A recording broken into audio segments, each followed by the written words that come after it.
Vitórias em 2020 e em 2024. Mats Pedersen acompanhado de Tim Merlier e de Jonathan Milan no pódio. E avançamos para a Dvars Tour Vlaanderen. Mais uma prova de aproximação à Ronde. Exibição muito importante do ponto de vista coletivo. A Visma a dar uma boa resposta na temporada de clássicas, a meter 3 homens na frente: Van Aert, Jorgensen e Benoot, num grupo onde apenas conseguiu entrar Nilsson Paulus da F Education Easy Post. Eram 3 contra 1. Em teoria, a vitória não podia escapar à Visma. Só que ciclismo não é matemática. Ciclismo é um momento. E Nilsson Paulus teve o momento do ano, quando converteu um 3 contra 1 num 1 contra 3 e impôs a Wout van Aert para ganhar através da Flandres. Não acredito, senti muito forte hoje, mas nunca pensei ter uma chance de ganhar daquele grupo. Pensei que estava a pedalar pelo segundo lugar. Estou muitíssimo contente. Quero agradecer à minha família, à minha equipa, a todos aqueles que me apoiam. Tem sido uma primavera dura para mim, mas hoje estou muito contente por estar de regresso aonde eu sei que posso estar. É a maior vitória da minha carreira.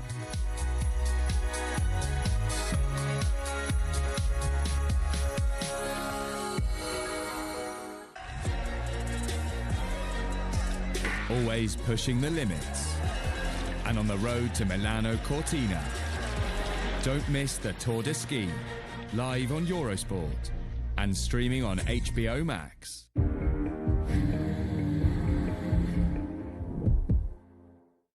Experience the excitement of eventing. A Volta à Flandres é sempre um dos acontecimentos do ano na Bélgica. Mathieu van der Poel vinha de ganhar 3 das últimas 5 edições, partiu à procura de um 4º triunfo. Pelo meio, vitórias também de Tadej Pogacar, de Kasper Asgreen. Mas Mathieu van der Poel vinha on fire de Harelbeke. Como sempre, quedas. Sabe tudo, queda sem grandes problemas para Mathieu van der Poel, que sabia que voltava a ter Tadej Pogacar como o principal concorrente.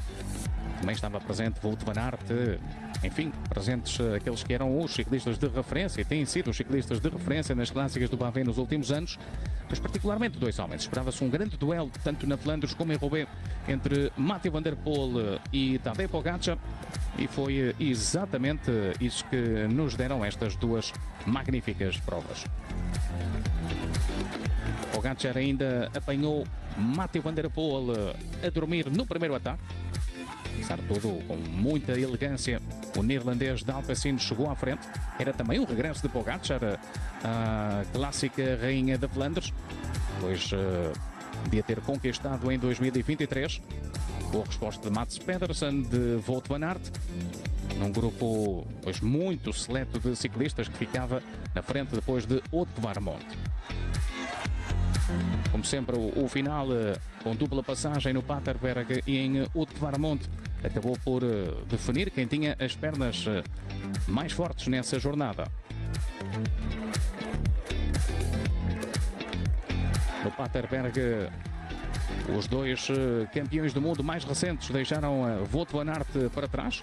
Apenas Mats Pedersen arriscou em Wout van Aert seguir ao ritmo de Pogacar e de Van der Poel. Mas também não durou muito a resistência de Mats Pedersen. Estavam noutra dimensão. Faltavam depois apenas 15 km para a chegada em Oudenaarde. Tadej Pogacar finalmente a conseguir deixar Mathieu van der Poel para trás em Wout van Aert na terceira passagem. Frente a esta imagem magnífica de um público entregue ao espetáculo dado por parte destes ciclistas absolutamente notáveis, os grandes dominadores do ciclismo moderno no que diz respeito às clássicas mais importantes. Van der Poel tinha ganho em Sanremo, Pogacar devolvia-lhe a cortesia na Flandres, no terreno teoricamente mais favorável a Mathieu van der Poel.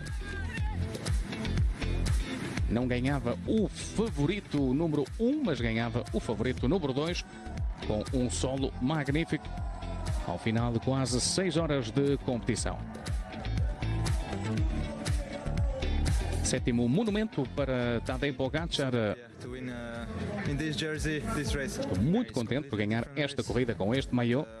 A Paris-Roubaix é completamente diferente, mas aceito o desafio e vou tentar o meu melhor, apesar da Flandres me servir em termos de características mais do que Roubaix, uma corrida dura, onde espero que com esta forma possa fazer algo acontecer. Uma semana depois estávamos em Roubaix. Se na Flandres Tadej Pogačar já nos tinha mostrado a capacidade vitoriosa, vencendo 2023 e 2025, na clássica do Inferno do Norte era tudo diferente. Era a primeira vez que tínhamos a possibilidade de ver Tadej Pogačar e muitas décadas depois tivemos também a possibilidade de ver um grande campeão do Tour a correr esta magnífica prova no norte de França. Com todos presentes, Van der Poel, Mads Pedersen, os grandes protagonistas da temporada. E assim chegaram juntos ao Drouet de Arenberg. Van der Poel a pôr o ritmo, com Van Aert em sofrimento. No primeiro dos setores de 5 estrelas, como sempre. 3 setores 5 estrelas pela frente. Corrida muito ofensiva por parte de Tadej Pogačar, apenas na primeira vez que foi a Roubaix. Azar para Mads Pedersen, que furava no momento em que Pogačar mexia na corrida.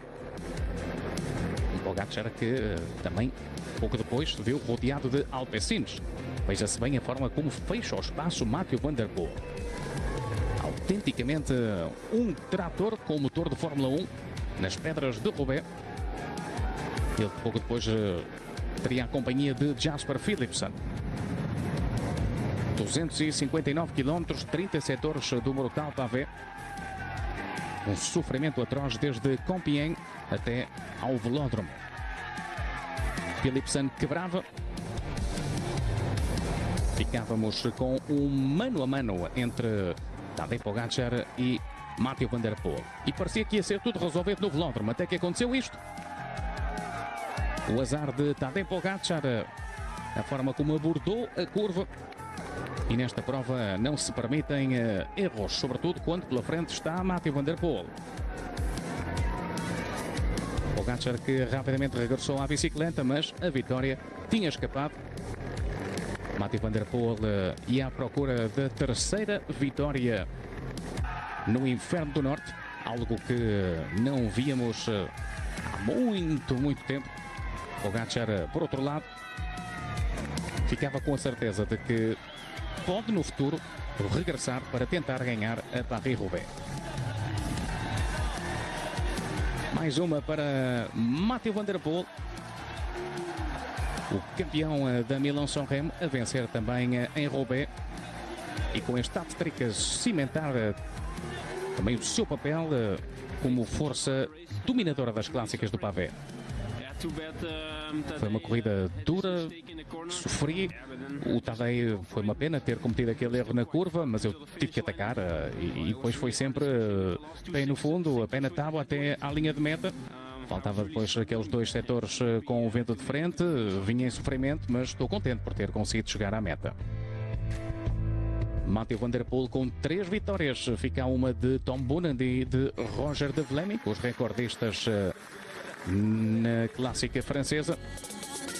Para o ano haverá mais, quem sabe com Pogačar. Ficava à espera o pelotão agora da época de grandes voltas, mas houve um outro grande nome esta temporada. Um nome que nos é familiar, João Almeida. Começou na volta ao País Basco a escrever aquela que seria a sua melhor época da história. Ainda curta a história, é verdade, 7 temporadas no World Tour, muitas mais ainda pela frente. Um João Almeida que correu de forma magnífica a volta ao País Basco. Foi a primeira de 3 voltas de uma semana históricas que João Almeida conquistou esta temporada.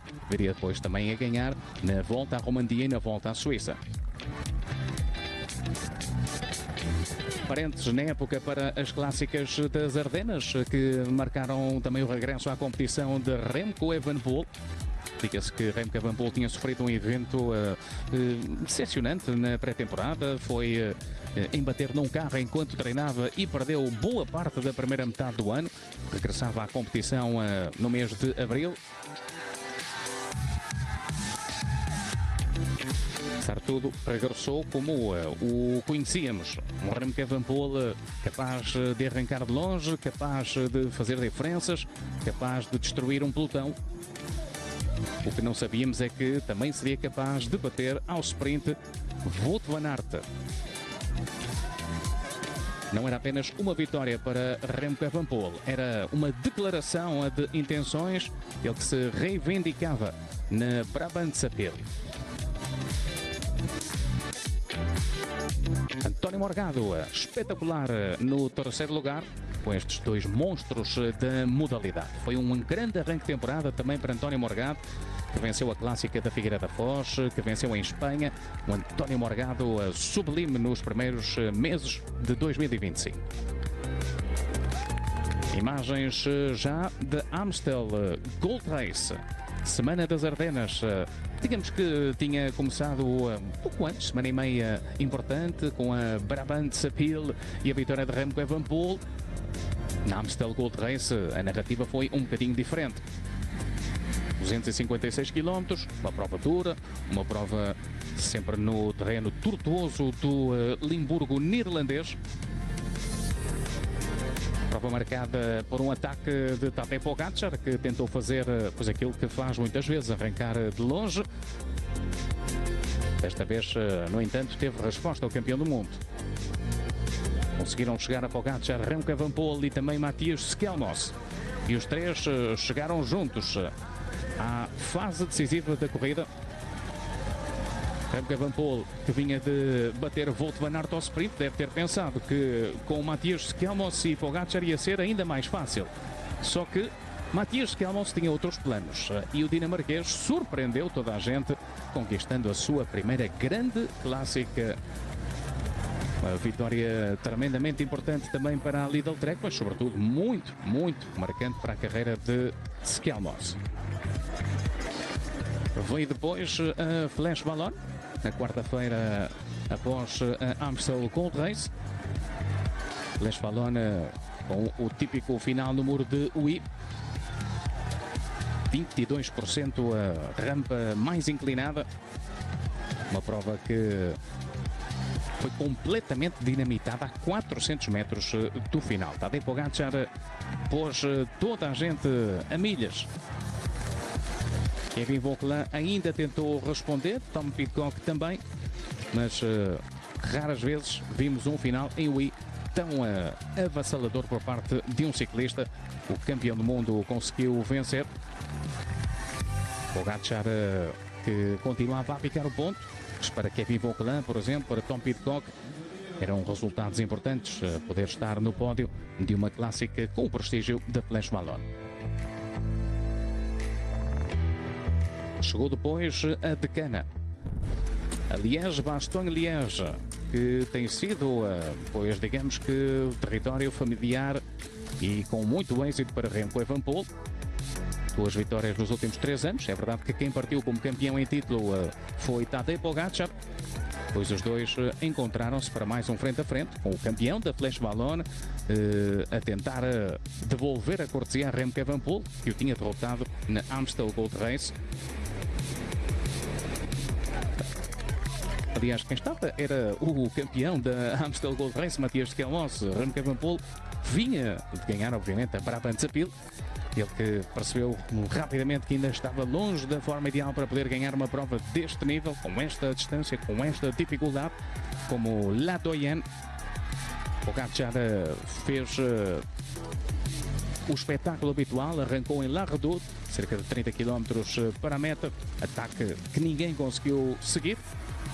Apesar de tudo, Chili Ciccone e Ben Hill tentaram ir atrás do prejuízo, não o conseguiram fazer.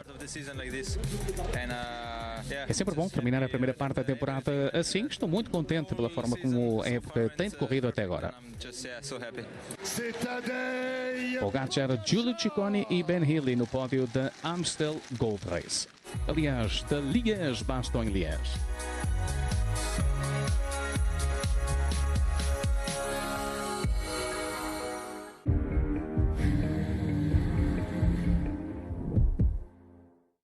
Drives you to give your best, then it's love. It's Grana Padano. It's the Italian cheese that has captured the world. Merry Christmas from Grana Padano, an Italian. A 108ª edição do Giro de Itália trouxe-nos uma partida diferente, desde Tirana, na Albânia. Destino final, Roma, em Itália. 21 etapas, 3.443 quilómetros para obter a Maglia Rosa. Mats Pedersen dominou as etapas 1, 3 e 5. Josh Starling venceu a segunda e apareceu também Johnny Milan a mostrar que não tinha perdido qualidades, bem pelo contrário, em relação ao seu grande giro do ano anterior. Mas a grande figura foi realmente Mats Pedersen, que deu um espetáculo absolutamente tremendo. Pedersen, que já tinha 6 vitórias em grandes voltas, mas o 6 rapidamente se transformou em 9. Primeiro dinamarquês da história a envergar a camisola rosa. Josh Starling também fez uma exibição tremenda na etapa 2, estreando-se a ganhar em grandes voltas aos 21 anos. E porque há sempre surpresas nas grandes voltas, o que dizer da vitória de Casper Van Uden na quarta etapa.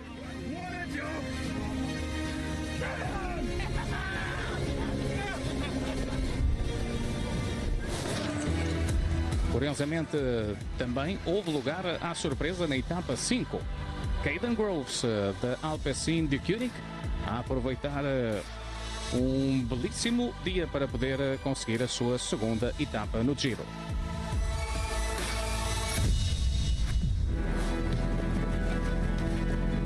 No final da primeira semana houve o primeiro teste sério para a classificação geral. Final em alto em Tagliacozzo. Final que se resumiu praticamente às últimas rampas desta subida. Juan Ayuso lançou um ataque potente, o ciclista que vinha de ganhar o Tirreno Adriático. Foi a vitória para o espanhol, com o mexicano Isaac Del Toro a terminar no segundo lugar, Egan Bernal terceiro. Sinal claro de que Ayuso estava na luta pelo Giro. Estou contente, não podia ser de outra forma. Finalmente a minha primeira vitória numa grande volta, na quarta grande volta que corro.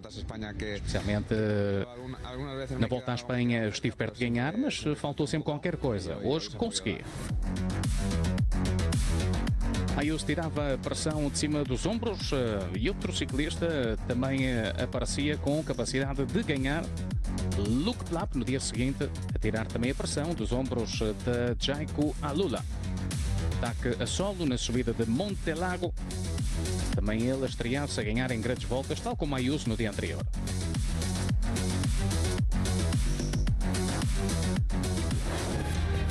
Não foi um giro famoso para um ex-campeão. O campeão de 2023, Primož Roglic, sofreu nas estradas brancas da Toscana. Foi um final à la Strade Bianca, onde Isaac Del Toro acabou por oferecer uma grande resistência a Wout van Aert.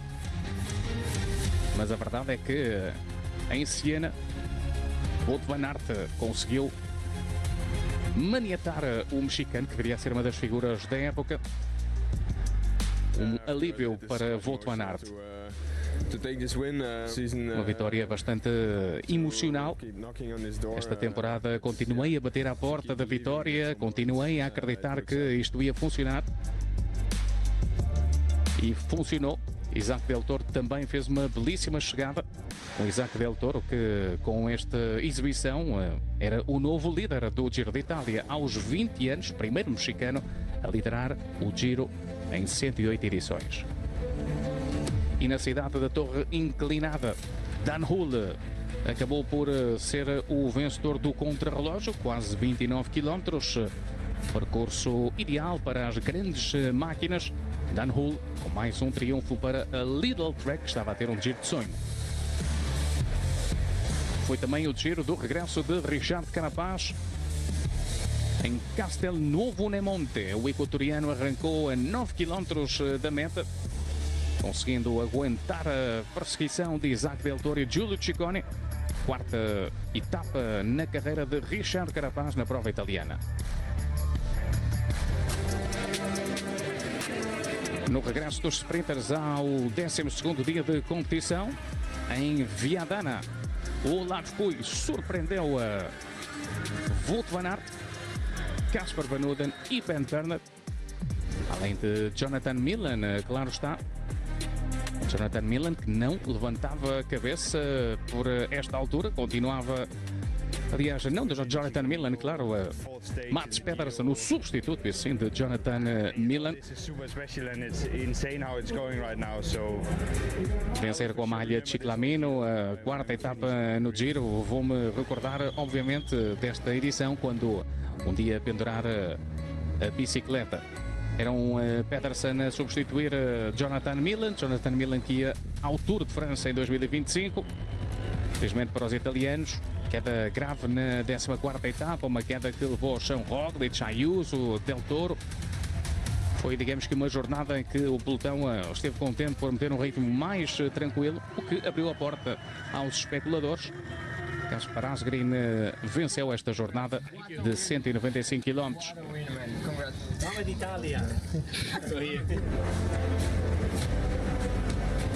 Foi também um giro importante para Carlos Verona. A Lidl Trek ganhava de todas as formas e feitios. Carlos Verona nunca tinha conseguido uma vitória deste nível. Uma vitória extraordinária para um corredor de trabalho. See with the camera, but Primož Roglic just behind me there. He's getting in the car, so that is the Giro over for him. Etapa 16, marcada pelo abandono de Primož Roglic, abrindo o caminho a outros nomes para se perfilarem na luta pela classificação geral. Foi também uma jornada que ficou marcada por esta imagem. Cristian Scaroni, Lorenzo Fortunato, Douradinha da Astana. Sonhei muito, estou a viver o sonho, especialmente pela forma como aconteceu. Falei com o Fortunato, tínhamos consolidado a camisola azul dele.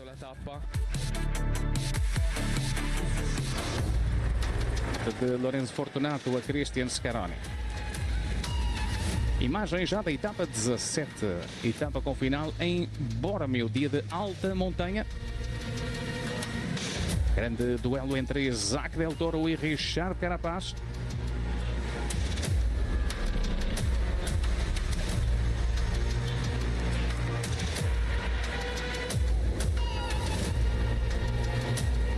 Isaac Del Toro arriscou tudo aquilo que havia para arriscar na descida para Bormio.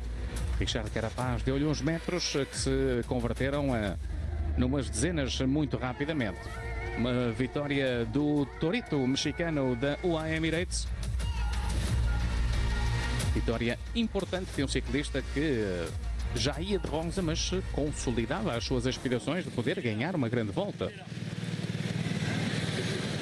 Quem não a ganhava com toda a certeza era Juan Ayuso, que na etapa 18 abandonou.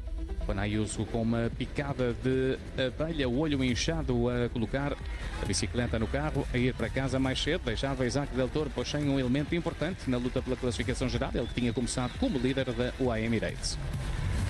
A etapa 18 foi para um ciclista de ataque, um especulador, um homem que é um caçador furtivo, Nico Denz. Uma boa forma de a Red Bull Bora Hansgrohe mitigar o sofrimento pelo abandono de Roglic. E a 19ª, pois foi também uma jornada que acabou por sorrir a quem arrisca. Nicolas Prudhomme, a partida para 2025, não tinha qualquer vitória profissional, somou 6 neste ano. A magia do Giro a promover aqui mais um estreante a vencer em grandes voltas. Chegavam juntos Carapaz e Del Toro, deixavam tudo adiado para a última etapa de montanha, com Simon Yates a perseguir por perto. 43 segundos entre primeiro e segundo, 1:21, Simon Yates com uma diferença difícil de recuperar, mas havia um Colle delle Finestre pela frente. A grande etapa de montanha do Giro 2025. Uma etapa na qual partiu o ataque Richard Carapaz, com resposta pronta de Isaac Del Toro. Simon Yates não tinha conseguido responder à primeira, mas lentamente conseguiu aproximar-se dos outros dois e notava-se que de pernas tanto Del Toro como Carapaz estavam superiores a Adam Yates, aliás a Simon Yates. Talvez esse tenha sido o grande erro dos dois ciclistas do continente americano. Dar margem a Simon Yates para sonhar. Um ex-vencedor de uma grande volta. Um corredor com muita classe e que na frente tinha Wout van Aert à espera, no topo do Colle delle Finestre. Foi um Simon Yates que fez uma remontada absolutamente magnífica e que conseguiu catapultar-se para o primeiro lugar da classificação geral. Ao mesmo tempo, foi uma derrota tremendamente dura para Del Toro e Carapaz. Eu não sou uma pessoa muito emocional, mas estar aqui no final, obviamente não consegui conter as lágrimas. Foi algo para o qual trabalhei ao longo de toda a minha carreira, ano após ano. Na mesma subida onde tinha perdido o Giro uns anos antes, em 2018, Simon Yates conseguia a vitória. Isaac Del Toro decepcionado. Tentei colaborar com o Richard, com o Derek G, pedi-lhes para puxarem, disseram que não. Podíamos ter sido os mais fortes, mas ganhou o mais inteligente. Achas que o Del Toro correu contra ti do que para ganhar o Giro? No final ele perdeu o Giro. Creo que no ha sabido correr bien y creio que ele não soube correr bem e no final ganhou o tipo mais inteligente.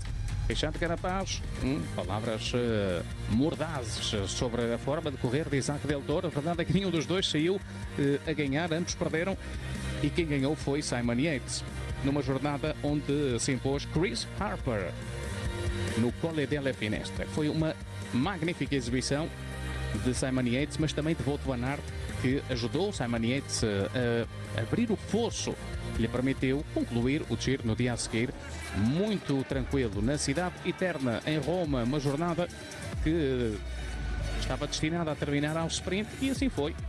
Um sprint que deu vitória de Olav Koe para a Visma, que surfava a crista da onda. Simon Yates ganhava a sua segunda grande volta, o primeiro Giro. Vestido de rosa, foi coroado o imperador desta edição 108. Del Toro, segundo classificado. Richard Carapaz, o terceiro classificado. Primeiro triunfo de um britânico na Corsa Rosa.